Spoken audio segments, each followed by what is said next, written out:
சென்னை மற்றும் புறநகர் பகுதிகளில் இரண்டாவது நாளாக இரவில் பரவலாக கனமழை பெய்தது.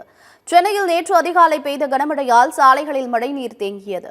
தொடர்ந்து நேற்று மாலை சென்னையில் மிதமான மழை பெய்த நிலையில் இரவில் கனமழை பெய்தது. சென்னை சென்ட்ரல், எழும்பூர், கோடம்பாக்கம், நுங்கம்பாக்கம், வள்ளுவர் கோட்டம் உள்ளிட்ட பகுதிகளில் கனமழை பெய்தது. மெரினா, பாரிமுனை, ராயபுரம், திருவொற்றியூர் உள்ளிட்ட பகுதிகளிலும் நள்ளிரவு முதல் கனமழை பெய்தது. கோயம்பேடு, கொளத்தூர் உள்ளிட்ட பகுதிகளிலும் விடிய விடிய பெய்த கனமழையால் சாலைகளில் தண்ணீர் தேங்கியது. திருவண்ணாமலை மாவட்டத்தில் காலை முதல் வெப்பத்தின் தாக்கம் அதிகரித்து காணப்பட்ட நிலையில் மாலையில் மழை பெய்தது. செய்யாறு, அனகாவூர், வெம்பாக்கம் ஒன்றியங்களில் பெய்த கனமழையால் மக்கள் மகிழ்ச்சி அடைந்தனர்.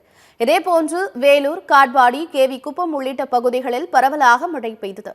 இதனால் வெப்பம் தணிந்து இதமான சூழல் நிலவுவதால் மக்கள் நிம்மதியடைந்துள்ளனர். இந்நிலையில் வளிமண்டல கீழடுக்கு சுழற்சி காரணமாக தமிழகம் மற்றும் புதுச்சேரியில் மழைக்கு வாய்ப்புள்ளதாக வானிலை ஆய்வு மையம் தெரிவித்துள்ளது. அதன்படி கடலூர், தஞ்சை, திருவாரூர், நாகை, மயிலாடுதுறை, புதுக்கோட்டை, சிவகங்கை, ராமநாதபுரம் மாவட்டங்களில் இன்று கனமழை பெய்யக்கூடும் என தெரிவிக்கப்பட்டுள்ளது. சென்னையில் வானம் மேகமூட்டத்துடன் காணப்படும் என்றும் நகரின் ஒரு சில பகுதிகளில் இடி மின்னலுடன் கூடிய மழை பெய்யும் என்றும் வானிலை மையம் தெரிவித்துள்ளது.